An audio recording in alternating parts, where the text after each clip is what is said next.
Salawat bra Muhammad wa ali Muhammad.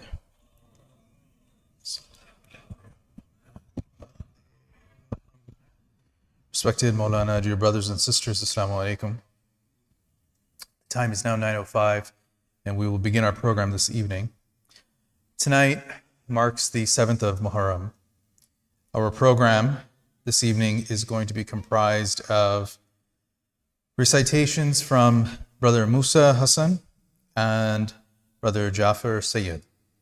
This will then be followed by tonight's lecture led by Hujjat al-Islam, Sayyid Sulayman Hasan Abidi. And again, a friendly reminder before we begin our program, if you wouldn't please mind taking a look at your cell phones and just double checking that they are on mute or on vibrate. At this time, as we begin our program, I would like to request Brother Musa Hasan to please come forward at this time. Please greet him with a loud salawat.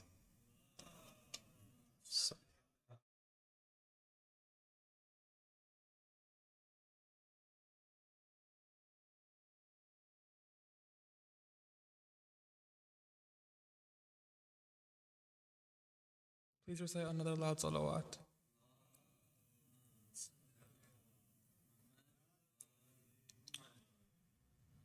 Where now the flask and its bearer? Where is the flag that was blowing? Where are the hands of the champion and the water flowing? Where now the flask and its bearer? Where is the flag that was blowing? Where are the hands of the champion and the water flowing? Where is Sakina's protector and the hope of Zainab? Where is the moon of Bani Hashem in the darkness glowing? He had gone like an eagle soaring, bravely reaching the river. From afar the enemies throwing arrows and spears, the water pierced. Who shall help gather martyrs who have fallen? Who shall be the strength of his brother? Who shall help gather martyrs who have fallen? Who shall be the strength of Hussein? He has fallen, he has fallen, he has fallen, he has fallen. Please recite a loud salawat.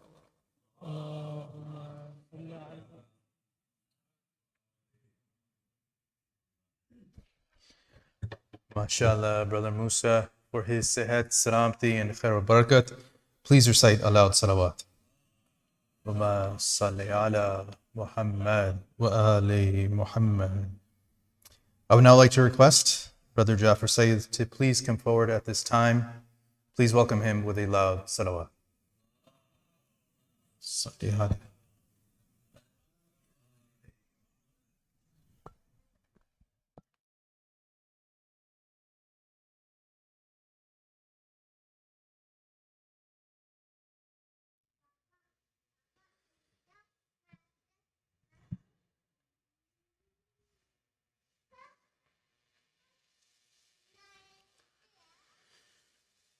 I'm also going to recite a short poem in praise and in remembrance of Hazrat Abbas.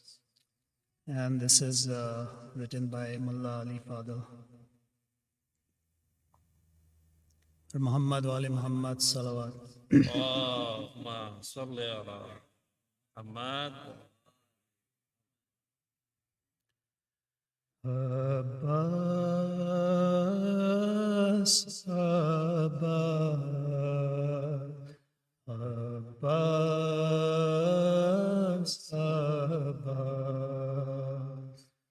Abbas,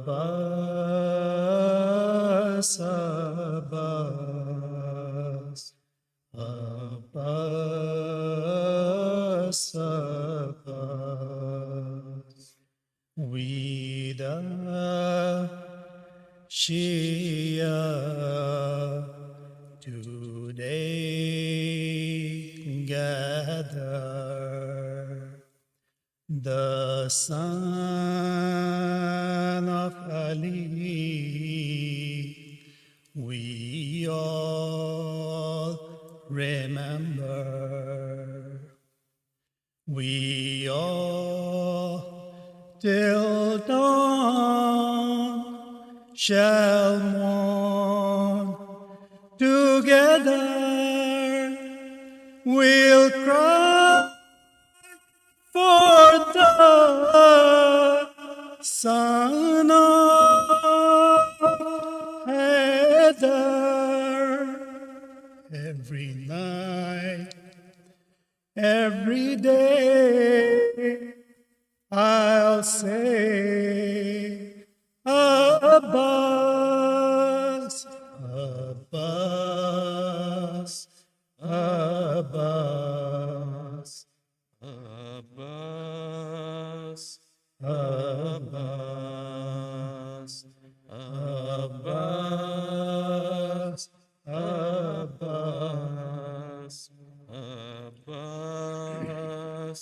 Abbas,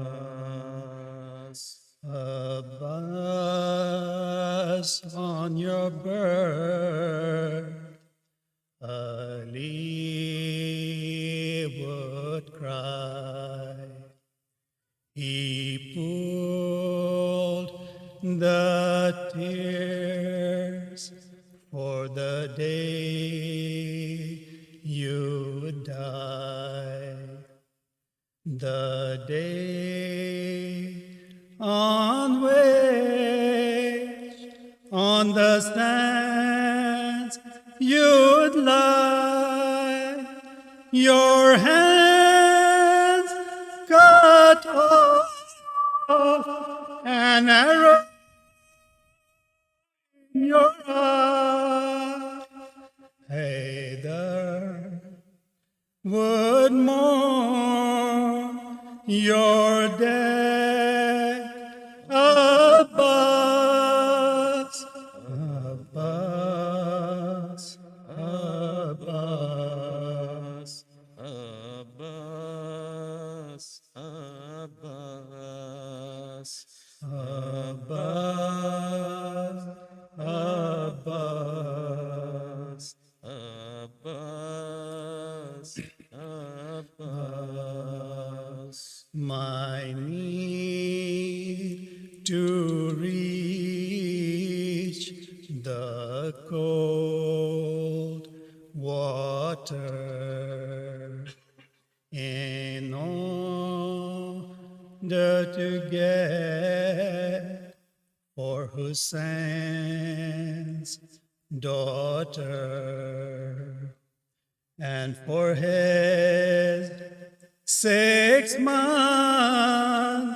son called Azhar, and for your beloved Hussein, master.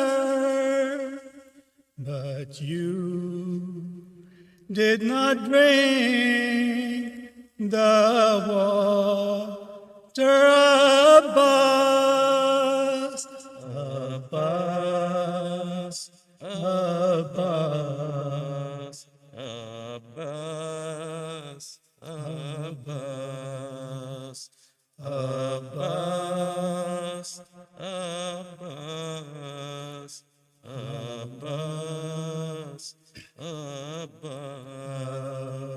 we the Shia shall never understand how it felt for you to fall on that land, on the scorching and red hot sands, without your to right and left hands. What a sacrifice you gave Abbas, Abbas, Abbas, Abbas, Abbas, Abbas, Abbas, Abbas, Abbas. Salli ala Muhammad wa ali Muhammad.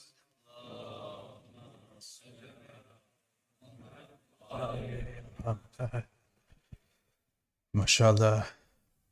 For Jafar Bhai and Abbas Bhai, Sehed Salamti and Khair Barakat, please recite aloud salawat. Ma salli ala Muhammad wa ali Muhammad. Now on to some important community announcements. This first one is in regards to our Bethlehem Sunday School. So registration for Bethlehem's Academy Sunday School is now open for children ages 2 to 15. This year, we will begin using the Tarbiyah curriculum created by the Madrasa Center of Excellence. This curriculum will include textbooks as well as an online platform that students can use at home. You can find the links to the registration forms at Bethel Ilm's website at bethelilm.org. For questions or more information on the curriculum, please email the administration at bethelilm@gmail.com.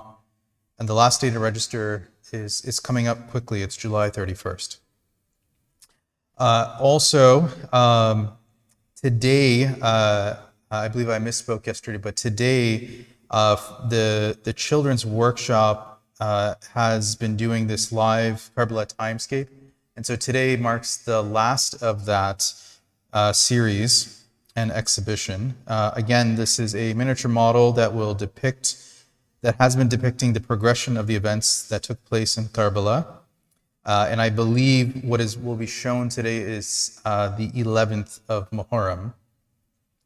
The viewing is available downstairs in classroom 8 for 30 minutes after today's Majlis. I would like to point out that for today, after the lecture, there will be the alam of Hazrat Abbas alayhi salam will be taken out tonight. So please take note and do make your way upstairs for that after the lecture. I would now like to recognize our sponsors for tonight's program. For the health, safety, and continued blessings for Dr. Shaukat Zaidi and family, please recite a loud salawat. Ma salli ala Muhammad wa ali Muhammad. The sponsors have requested that you remember the marhumin of your families as well as their families. Please join me at this time in reciting a Surah Fatiha preceded by a loud salawat. Allahumma salli ala Muhammad wa ali Muhammad.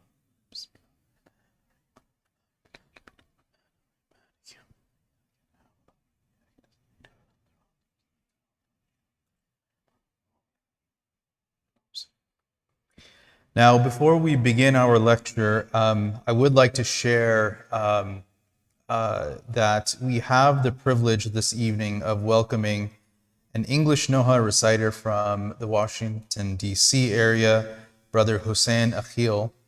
After the lecture, he will be reciting upstairs for Matam. You know, we have this wonderful opportunity to listen to his Noha recitation and We encourage all of you to actively join and participate. So again, this is really a wonderful opportunity for all of us, and please do make your way upstairs after the lecture. Once again, please double check your cell phones that they are on mute. At this time, I would like to request Hujjat al-Islam, Sayyid Sulayman Hasan Abidi, to please come to the minbar at this time. Salawat ala Muhammad wa ali Muhammad. Salli ala.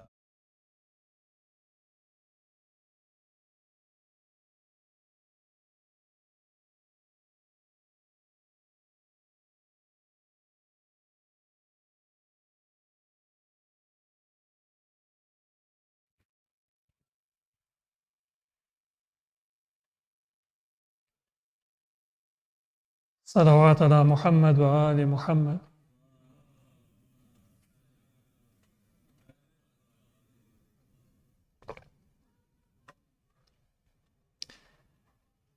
أعوذ بالله من الشيطان الرجيم.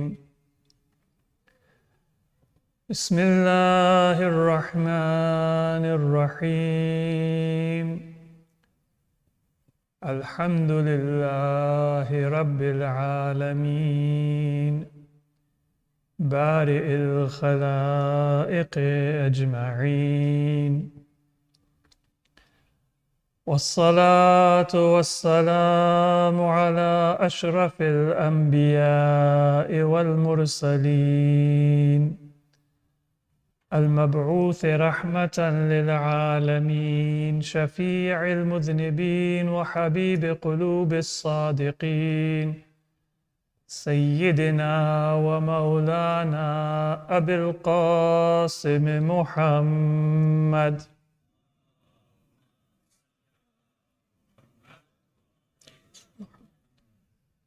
وعلى أهل بيته الطيبين الطاهرين الهداة المهديين المظلومين، ولعنة الله على أعدائهم إلى قيام يوم الدين. رب اشرح لي صدري ويسر لي أمري واحلل عقدة من لساني يفقه قولي. أما بعد، فقد قال الله عز وجل في القرآن المجيد: بسم الله الرحمن الرحيم. قل إن صلاتي ونسكي ومحياي ومماتي لله رب العالمين لا شريك له وبذلك أمرت وأنا أول المسلمين. صلوا على محمد وآل محمد.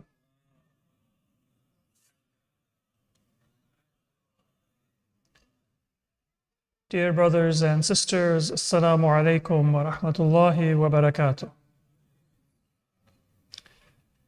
We have been discussing how it is possible for us to lead a God-centered life, in particular in light of the instruction given in the Quran to our blessed Prophet Muhammad Mustafa sallallahu alayhi wa alihi.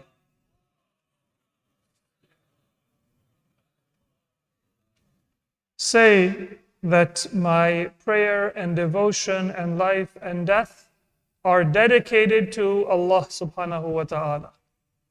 The path and the ideal is very simple for us to understand and adopt. The difficulty and the struggle is in following it and implementing it. But if your mind is clear that what you need to do is given to you and is available to you, then it is a lifelong journey to implement it every day better than we have in the past. There is a struggle, but it is something that does not take away our peace of mind because we know what we are struggling for. What is our value system? What is the correct and straight path? and that is to devote ourselves to our Creator, to the origin of our life, and to the one that we are moving towards through every breath and every step and every moment in our existence. Knowing that gives us peace and tranquility. And remembering that gives us itmi'nan and serenity and stability within our life. Now, we have looked at a number of different areas of our life that can be either obstacles or that can assist us in moving towards Allah subhanahu wa ta'ala, depending on our own perspective. One of those is what we do with our free time or our leisure. And as I mentioned yesterday, one of the most beautiful summaries of how a believer should think of the free time that they have been given and the things that we may enjoy is summarized in a statement of Amir al-Mu'mineen Ali ibn Abi Talib alayhi salatu wassalam,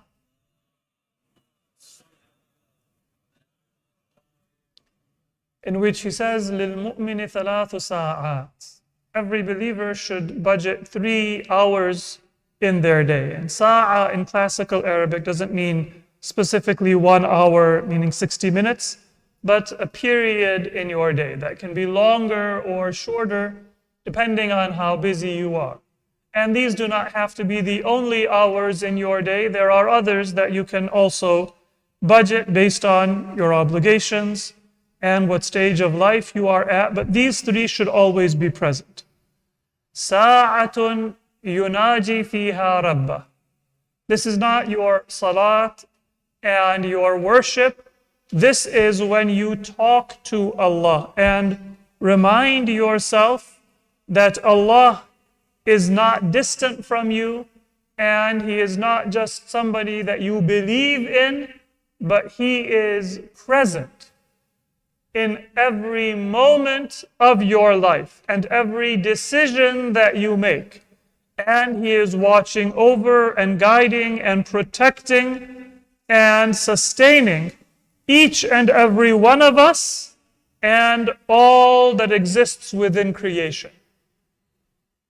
But His taking care of all that exists within the universe does not busy Him and make Him unable to attend to our most simple needs. For many believers, Allah subhanahu wa ta'ala is not present in their lives. And that's not because He is distant, but because we don't talk to Him and we don't invite Him into our soul and into our plans.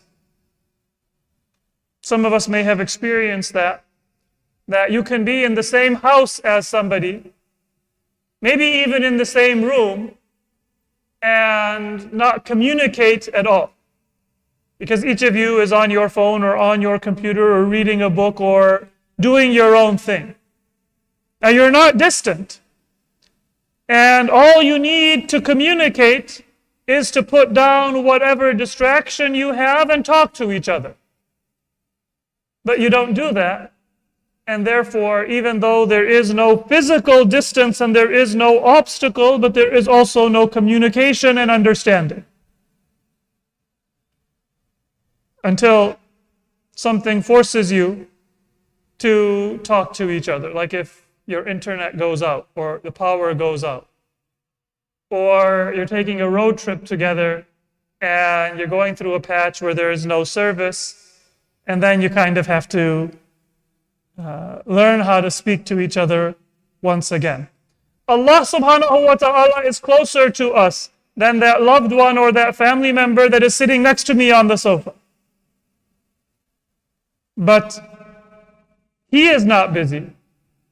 If I am too busy to talk to Him, then I will not have a relationship with Him. He doesn't need to put down His phone. But I need to put down those distractions and those curtains that prevent me from speaking to Allah subhanahu wa ta'ala. And that comes through munajat. And we have been taught many of the du'as that we learn from Ahlul Bayt, they are not just a dua, they also either are munajat or they contain munajat. The du'as that we have from Imam Ali alayhi salatu wasalam, Dua Arafah of Imam Hussein, the du'as of Imam Zainul Abidin, all of them, they contain within them the example of how to do munajat and how to have an intimate conversation with Allah. We can learn from them, and we can also speak to Allah in our own words, with our own vulnerabilities and our own insecurities and our own dreams and hopes, and open the door to that relationship. So one part of our day should be sa'atun yunaji fiha rabba. Then, wasa'atun yarummu ma'asha. There should be one day where we are taking care of our worldly life. That's part of your religion. لِلْمُؤْمِنِ ثَلَاثُ سَاعَةٍ.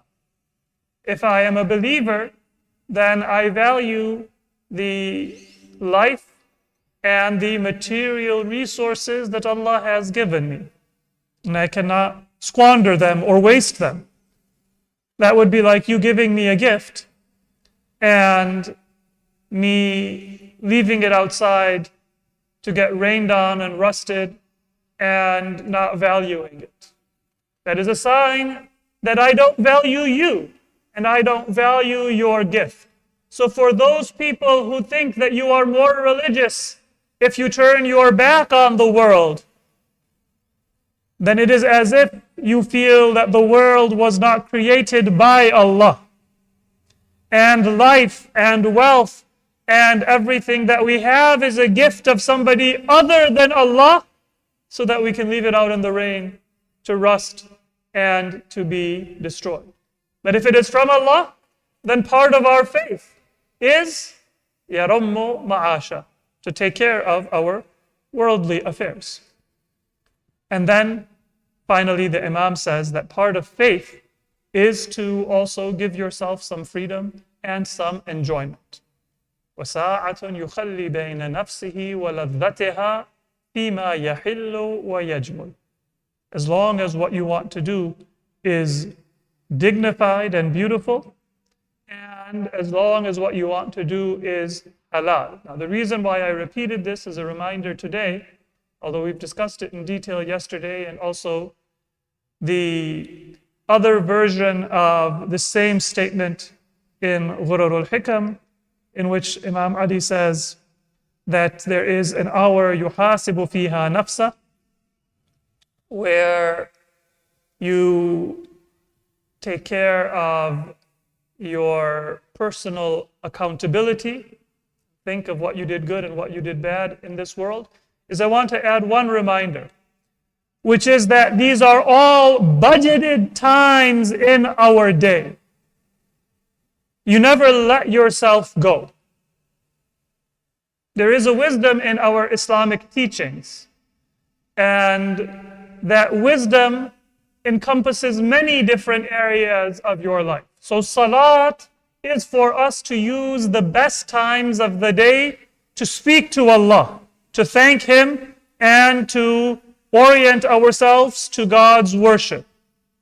But then one of the other wisdoms of prayer is that you're never going to spend your entire day playing a game or reading a book and not realize where the time went. Because you have certain periods where you interrupt whatever it is that you're doing. No matter how much fun you're having, no matter how busy you may be. And you have to think, is it the time for prayer or not? Either you need to set an alarm, or you need to have somebody remind you or make an arrangement. And that's not the main purpose of prayer.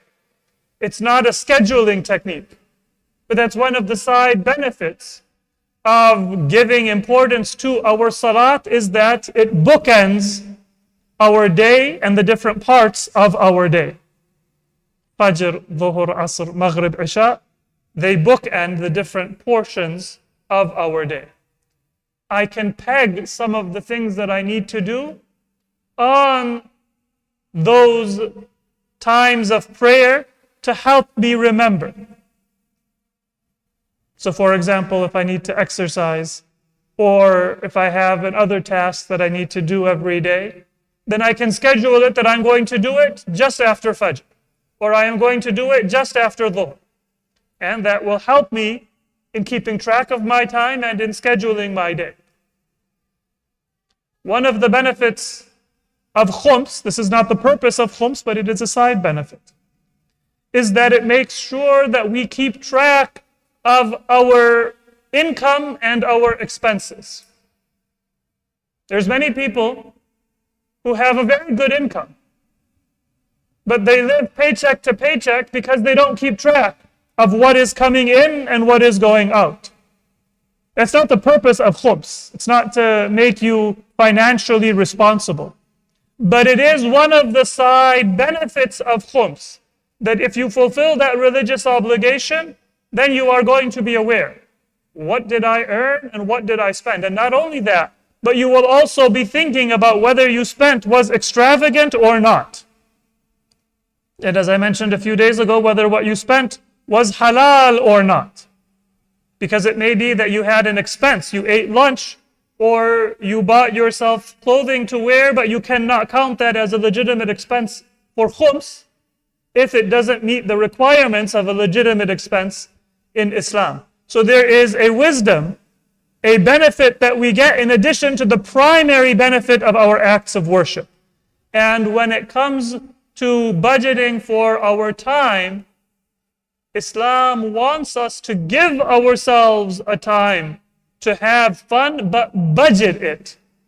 So that you don't just spend 5 hours playing and then all of a sudden you realize, wait a minute, I better pray, otherwise it's going to be past the time. I don't know what I was doing or how long I have spent. That discipline will ensure that you are able to sustain that healthy practice of enjoyment and relaxation without it taking over your life and then maybe becoming detrimental to your health and your well-being. Sallu ala Muhammad wa ala Muhammad.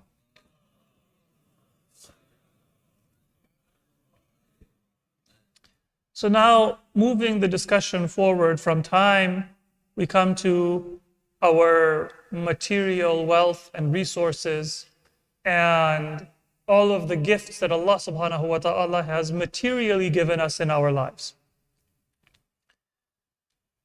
And many people, they have kind of an awkward relationship with their property. That's because of our culture and our society giving us many wrong messages. Sometimes you will hear a person say that if I don't use my talent, my education to profit, then I have thrown away or squandered or wasted a resource that Allah subhanahu wa ta'ala has given me. And that might be true, but it's not always true. If Allah has given you knowledge, if Allah has given you intelligence, if Allah has given you the ability to get an education, you should use it. But the sign of using it well is not to have a career or to get rich. The sign of using it well is to devote it to the service of Allah subhanahu wa ta'ala and do what is most needed and most beneficial for yourself and for humanity. In many cases, that means that you should want to get the best education and you should want to come to the top of your career. But the measure of your success is not the fact that you graduated with honors or that you are at the top of your career. The measure of your success is that you examine what is it that can be most useful to Allah and His religion, not useful to Allah because He is free of need, but to His religion and to the service of His creatures and humanity, And if you determine that what is needed is for you to be able to exercise economic influence or social influence or political influence, then the fact that you utilize the chance God gave you to get that position of power and influence, that is a sign of your success. It's a simple difference. I don't measure my success based on the wealth, but based on the fact that I am able to utilize it with humility in service of a greater good. So the more power I get or the more wealth I get, the more responsible and humble I will become, not the more arrogant. And I won't disvalue that resource, because that is the means by which I am going to be able to serve Allah subhanahu wa ta'ala. But I also won't get lost in that means and forget the purpose. Allah says in Surah At-Tawbah, إِنَّ اللَّهَ اشْتَرَى مِنَ الْمُؤْمِنِينَ أَنفُسَهُمْ وَأَمْوَالَهُمْ بِأَنَّ لَهُمُ الْجَنَّةِ. Allah has purchased from the believers their selves, meaning their lives, and all of their property in exchange for paradise. Now just contemplate what a generous transaction that is. First of all, what Allah is buying from us is not ours to sell. It is His. So Allah is buying our life, which we did not create of ourselves, and we don't own, and we don't even control. Right now, most of us, if we could control our own existence, there are 100 things we would change about ourselves. Not least of which is that we would never die. But we did not create ourselves. We don't even control what we face during our life, and we don't control when our life ends. Nothing about our existence was our choice, nor is it our property. But Allah says, I'll pretend it's yours. وَأَمْوَالَهُمْ. Our wealth is also not something that we created or that we earned, even if we sometimes think we work hard for it. But it is only through the grace and the favor of Allah that what we worked hard for is there for us. Otherwise, there are many people who worked harder who do not have the benefit of what they struggled for and what they sacrificed for. So our self is not ours, our property is not ours, but Allah says that I will pretend that it is yours. And then He says that not only will I purchase it from you, but He says that I am going to give you a price that is far above what you are giving. So it's not ours to sell, but Allah is going to pay us for it. And then He's not going to pay us what it is worth or less than what it is worth, but He is going to give us something that is infinitely valuable for something that is finite and would come to an end. It's like, for example, on a hot summer day, if somebody comes to me and says, this ice that you have in front of you that is melting and is not going to be there in 5 minutes, I'll buy it from you for its volume in gold. How long would you hesitate to sell it? Every second you think that ice is melting and the volume is decreasing. So you would sell it right away before the person realizes that they're being taken for a fool. Now Allah doesn't get taken for a fool. But Allah subhanahu wa ta'ala says that this depreciating asset that you have, it's of this world, it's finite. Neither your wealth will stay forever, nor your life will stay forever. I'm going to buy it from you even though it is mine. And I am going to give for that value that is constantly depreciating something of infinite value. إِنَّ اللَّهَ اشْتَرَى مِنَ الْمُؤْمِنِينَ أَنفُسَهُمْ وَأَمْوَالَهُمْ بِأَنَّ لَهُمُ الْجَنَّةِ. Allah is giving an infinite gift. And once we understand that everything that we have in life is not ours, we are merely caretakers and stewards, then it changes our entire orientation within our life about our property. We feel responsible. Those of you who may have experienced other cultures, one of the things that many people they note when they come to this society is the weird kind of wall of privacy that people have in this society.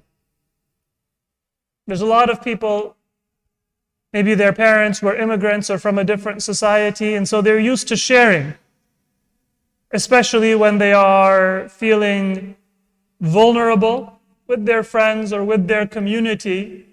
We've had many cases where, for example, somebody will say that, we have an illness in our family, so can you make an announcement for dua? And so we make the announcement because a person from the family has requested it, and then the child comes and says, I never told my mother that she can request dua. This was a private sickness. I didn't want anybody to know. And that cultural difference is sometimes there between somebody who came from one set of values where you want as many du'as as possible, and another culture that says this is private and I'm not sure that I want to share. And of course, those differences, they are there in personalities and they are there in cultures, and we should find a way to communicate and respect those differences. If I have a greater need for privacy, then I should recognize that maybe some of my relatives or my parents may come from a different culture and they are not evil or ignorant because of it.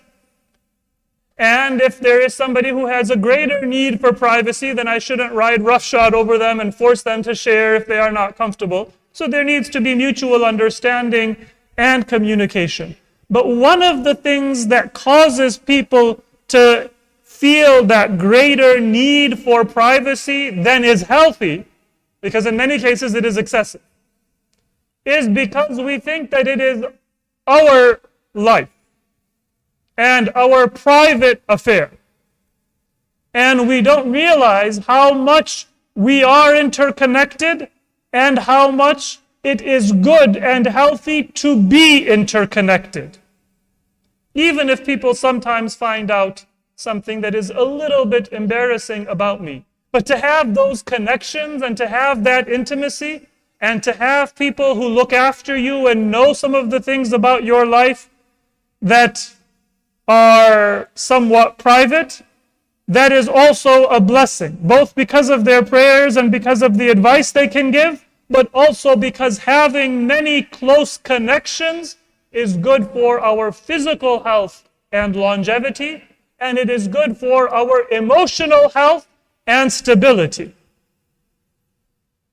So there are many people that are very awkward about talking about their income. It's something surprising for many people who come from a traditional culture. Now, in our traditional cultures, people sometimes are a little bit private about their wealth. Because if you're too open about how much wealth you have stored away, then it can lead to some dangerous outcomes, theft and other things. But generally, people are not that secretive about their income. Why? Because they think of it as a gift, and they already know that they have a number of responsibilities. If they have an income, then there is a claim that their mother has, and the father has, and their children have, and their spouse has, and their community has. And so they don't conceive of it in their mind as mine and as private or as embarrassing, or if they find out, then they are going to put demands on me, because mentally they are comfortable with having many responsibilities and many relationships. It isn't such a big deal to share.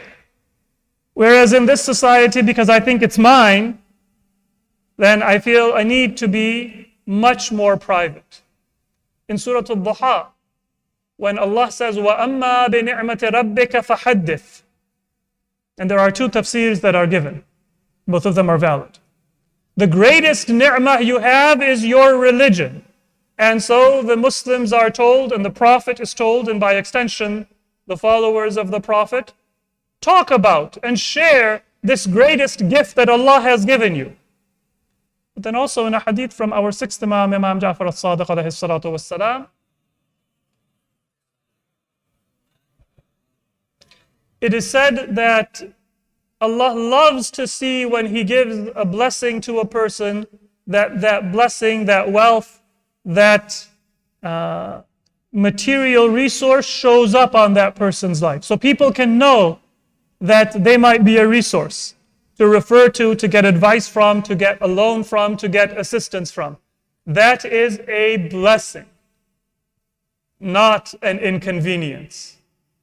That is something that as Muslims we should remember.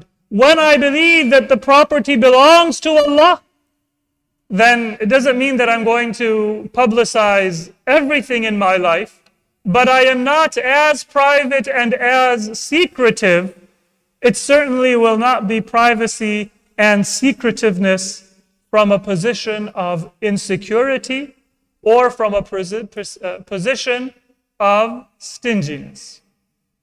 But rather, I will be willing to share my advice and also share my wealth with others, or forgive others if they may not always be up to my standards of practice. There's a very beautiful example we have from the teaching of Imam Ali ibn Abi Talib alayhi salam about this affair. For your reference, you can look at letter number 45 in Nahj al-Balagha. This is one of those very beautiful and very important letters with many important messages. Letter number 45 of Nahj al-Balagha. This is a letter Imam Ali wrote to his governor in Basra, Uthman ibn Hunayf. Uthman ibn Hunayf and his brother Sahl ibn Hunayf were two companions of the Prophet and two very dedicated companions of Imam Ali. They were among Shurtatul Khamis. Shurtatul Khamis, Shurta, some of you may know in Arabic the word Shurta in the sense of a police force. But Shurta literally means a group that is known by a sign. And they were called the army of Imam Ali. Khamis means an army because a classical army had 5 sections. The Muqaddimah, the Maymana, the Maysara, the Qalb, and the Sa'. 5 divisions of an army. So they were called Khamis, meaning battalion or an army that has 5 sections. Shurta was called Shurta because Imam Ali says that I am looking for assistance and I am looking for soldiers who will have a shart with me. Shurta, it comes from shart in this sense. And Imam Ali says that لَسْتُ أُشَارِطُكُمْ عَلَى ذَهَبٍ وَلَا فِضَّةٍ. The condition that I am giving you is not about gold and silver. If you join my army, then you are going to have a stipulation, but it isn't payment. It isn't a salary. إِنَّمَا أُشَارِطُكُمْ عَلَى الْجَنَّةِ. My condition is that you will go to paradise. But what will you give? إِنَّ اللَّهَ اشْتَرَى مِنَ الْمُؤْمِنِينَ أَنفُسَهُمْ وَأَمْوَالَهُم. Give your life to my cause, meaning be ready for death at any moment. And I will guarantee that Allah will give you paradise. So there were people who were honored with that position. And if you ever read in the history of a companion of Imam Ali that they were a member of Shurtatul Khamis, that's what it means. Habib ibn Mudahir, for example, was a member of Shurtatul Khamis. Somebody who had dedicated to Imam Ali that you have my life. I am ready at any moment to give my life for your mission, for Islam. Uthman ibn Hunayf and Sahl ibn Hunayf, these two companions from the tribe of Aus among the Ansar, they were members of Shurtatul Khamis. And Uthman ibn Hunayf had actually shown that sincerity. So right after Imam Ali was given the allegiance in Medina, there were the stirrings of people who said that this is not what we wanted. We wanted for Uthman to be set aside so that we can control the affairs of the Muslims. We didn't want Imam Ali to have power. And so now Imam Ali immediately, he had to put down those people who were stirring up rebellion in the Muslim world.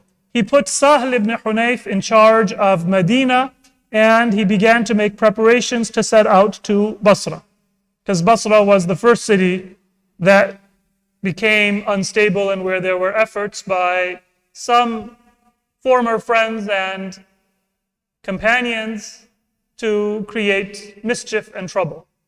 And Imam Ali sent Uthman ibn Hunayf to Basra as the governor, an elderly man from the Ansar, a very venerable companion of the Prophet, white hairs in his beard, was the governor of Imam Ali in Basra. And those miscreants came, they created mischief, they started to attack, and at one point they overpowered Uthman ibn Hunayf and they were about to kill him. And then somebody from the people of Basra came and said, you know, his brother is the governor of Medina. So if you kill him with no cause here, then your property and your relatives will not be safe in Medina. And so they said that, well, if it's not safe for us to kill him because we can be pursued and punished, then we will torture him. And history says that they took this old man and they plucked every hair of his beard and his head, even his eyelids and his eyebrows. Pluck one hair and you know that it is torture. And if you are an elderly person, then to be subjected to that indignity and that torture is very severe. And that was the state of Uthman ibn Hunayf when Imam Ali made his way to Basra. But of course, a believer keeps his good humor. So when Uthman met Imam Ali, he said that, oh, my Imam, when you sent me from Medina, I was an old man. And now look, I have come back to you as a young boy. I don't even have a beard anymore. That was his lightheartedness and his humor, but he had been subjected to severe torture. And then he joined Imam Ali and participated in all of his battles. So Uthman ibn Hunayf was a very special person. We're not talking about somebody who is at a low level of faith or a low level of knowledge. And Imam Ali was more strict with those people who were that elevated in their character and their sincerity, because they were worthy of the greatest honor and instruction. They had a similarity to Imam Ali himself. And so in the letter 45, Imam Ali now criticizes Uthman ibn Hunayf, who was his governor of Basra. This is after, presumably, the disturbances in Basra had been put to rest and the Battle of Jamal had come to an end. And now he is the governor in Basra. It is said that Uthman ibn Hunayf was invited to a gathering where wealthy people were present. And that is the cause why Imam Ali wrote this letter. مَا ظَنَنْتُ أَنَّكَ تُجِيبُ إِلَىٰ طَعَامِ قَوْمٍ عَائِلُهُمْ مَجْفُو وَغَنِيُّهُمْ مَدْعُو. I didn't think that you would invite or you accept the invitation of a people عَائِلُهُمْ مَجْفُو, whose poor will be blocked, and غَنِيُّهُمْ مَدْعُو, those who are wealthy will be invited. Now it's not a problem in Islam to eat good food and to serve good food.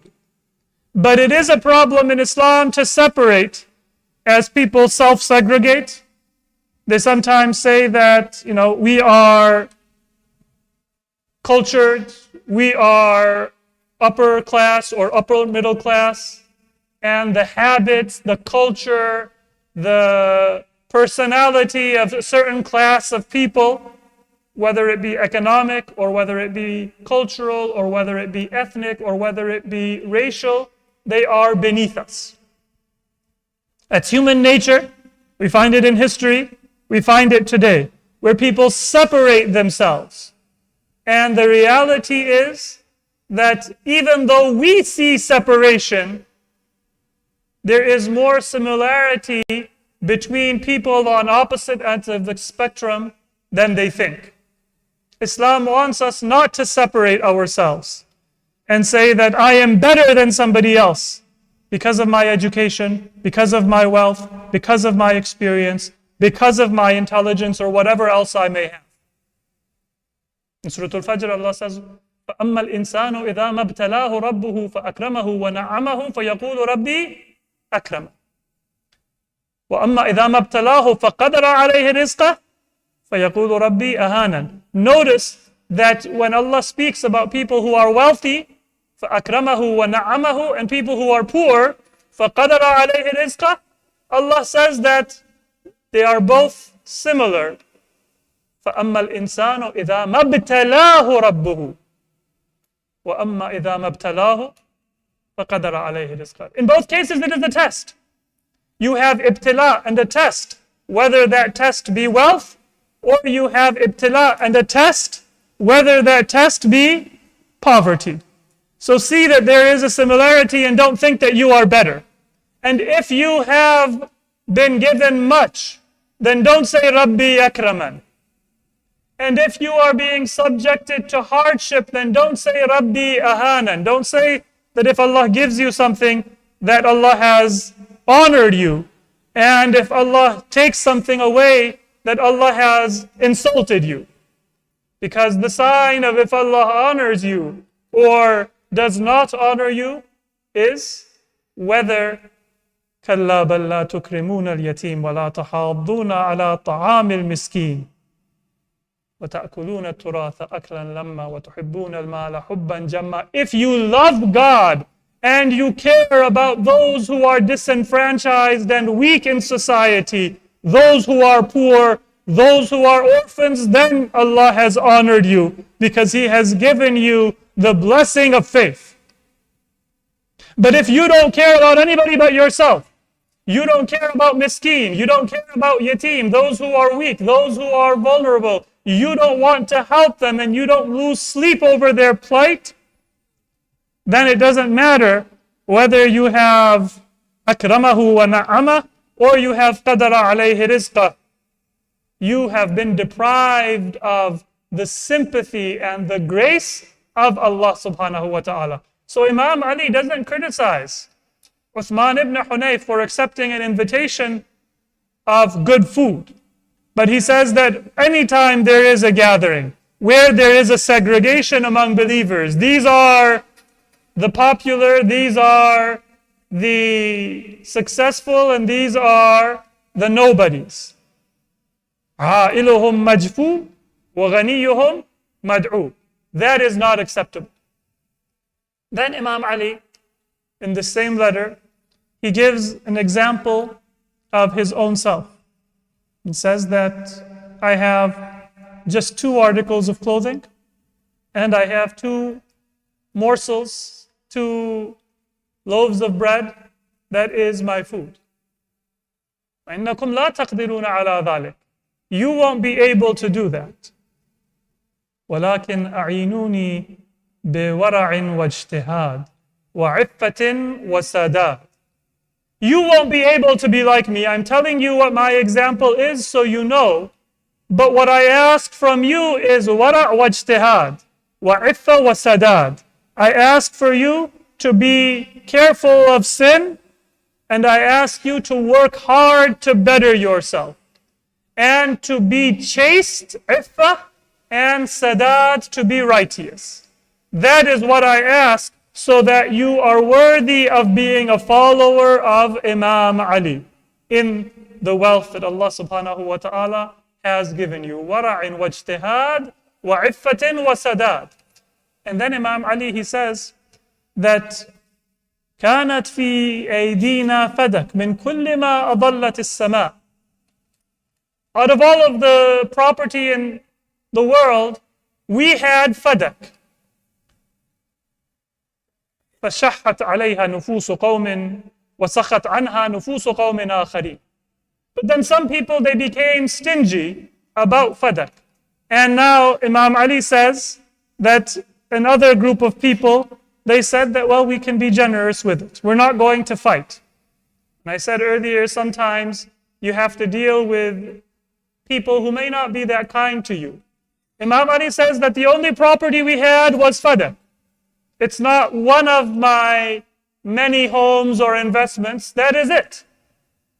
But then when people became covetous and they wanted to steal it, Imam Ali says, وَسَخَتْ عَنْهَا نُفُوسُ قَوْمٍ آخَرِينَ. We said that it's not worth the fight because it is something of this world. وَنِعْمَ الْحَكَمُ اللَّهِ. But of course, it's not that we are going to let it go. Allah will judge, and Allah is the best judge. When you have family, don't let a difference over how to divide the family business, or how to divide a shared inheritance, or how to take care of worldly affairs divide you. If Imam Ali can say that, in many cases in these families, when there is a fight, and then brothers and sisters and family members stop talking to each other, that's not their only property. They each have their livelihood, they each have their house, they're doing okay. But still the fight divides people.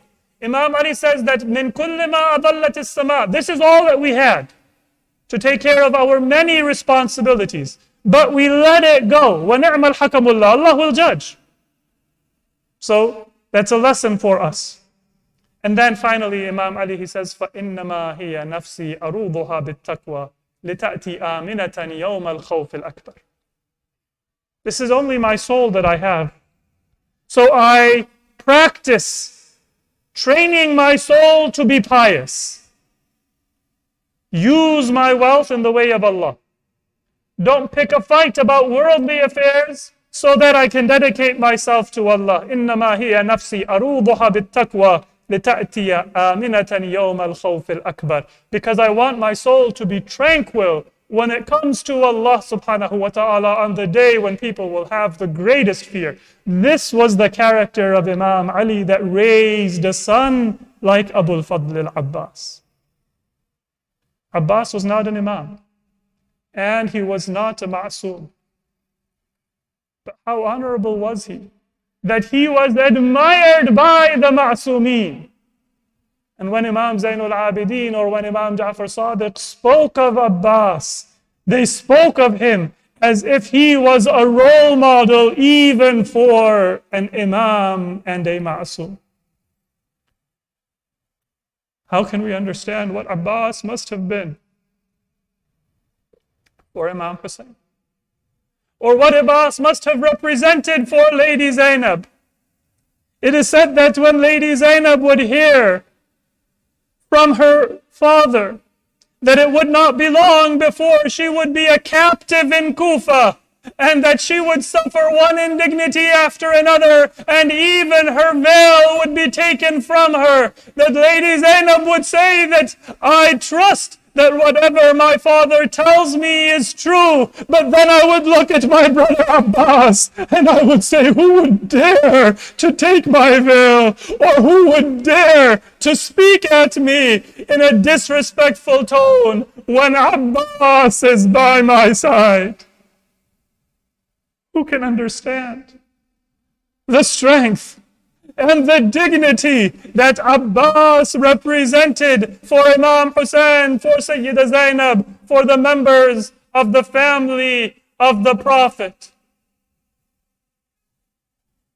But when the time of Karbala came and the time for struggle came, Abbas, as a warrior, had only one mission, and that was just to obey whatever it was that his master and his Imam, Sayyid al-Shuhada, told him to do. He didn't rush to fight, but rather he looked always at his Imam, and whatever Imam Hussein commanded, Abbas did without question. For a brave warrior, how difficult is it to go to your enemy and ask for 1 day's delay in the battle? But when Imam Hussein commanded Abbas on the 9th of Muharram, go and ask for 1 day so that we can engage in worship and we can be together one more night, Abbas did not hesitate until the day of Ashura came. Imam Hussein divided all of the roles of his army, And then the liwa, which is the largest standard, he gave it in the hands of Abbas. And he said that, "Oh Abbas, you are the standard bearer of my army. You are the symbol of my army." This was the standard of the Prophet of Allah. It was the flag of Islam. And to Abbas, it was more precious than his own life. And so he carried that standard with pride.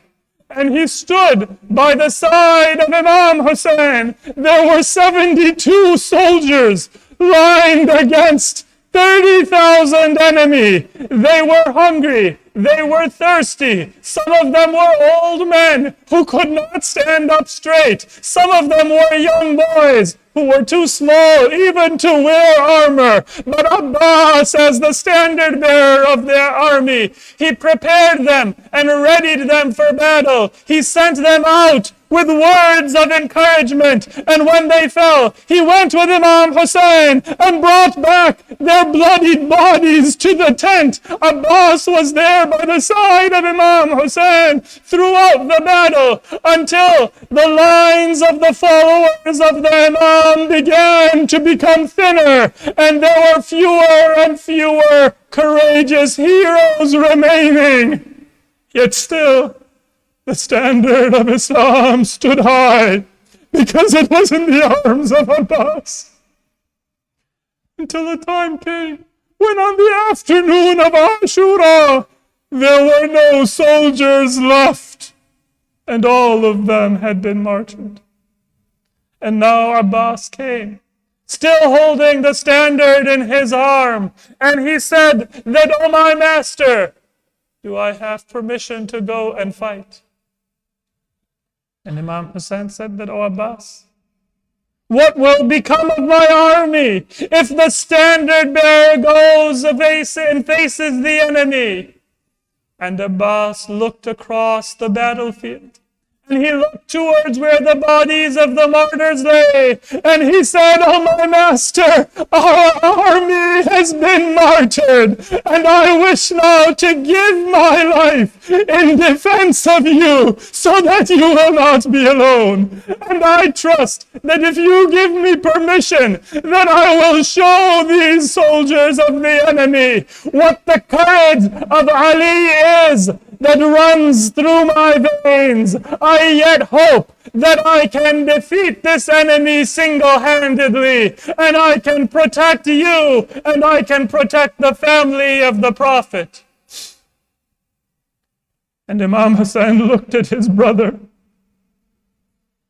and he saw the image of Amir al-Mu'mineen, and he remembered the many times when Imam Ali saved the day in the face of impossible odds, and he knew that if Abbas wished to fight, then he was not exaggerating his courage or the training that their father had given Abbas.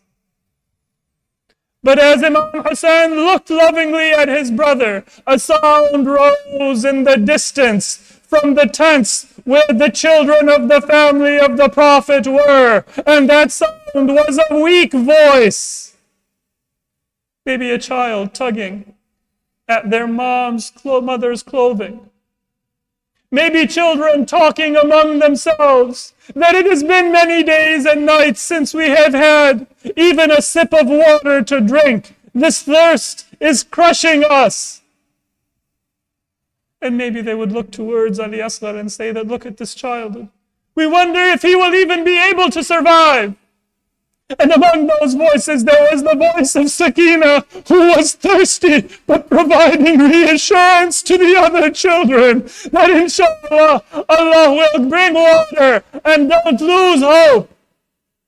And when Imam Hussein heard those sounds, he said that, "Abbas, there is one task yet which you must do. Put your sword in its sheath and pick up the water skin and see if you can bring water to the family of the Prophet." Abbas now had a mission that he had been given. With courage, he took the water skin in his right hand and he took the standard in his other hand. He went towards the enemy. 500 soldiers were gathered and protecting the banks of the Euphrates River with their drawn spears, swords, and arrows.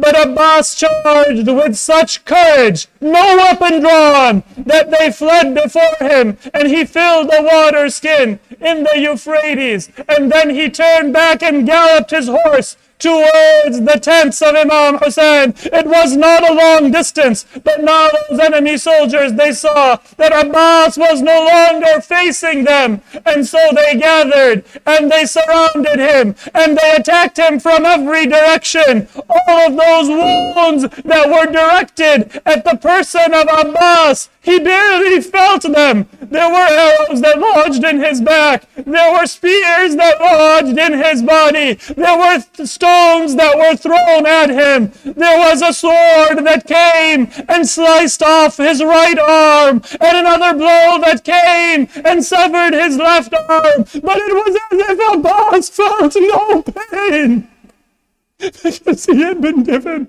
a mission by his Imam. He went forward until there was one arrow that came and pierced the water skin. All the blood that had flown from the body of Abbas did not weaken him, but when the water flowed from the water skin, it was as if the will to continue left Abbas.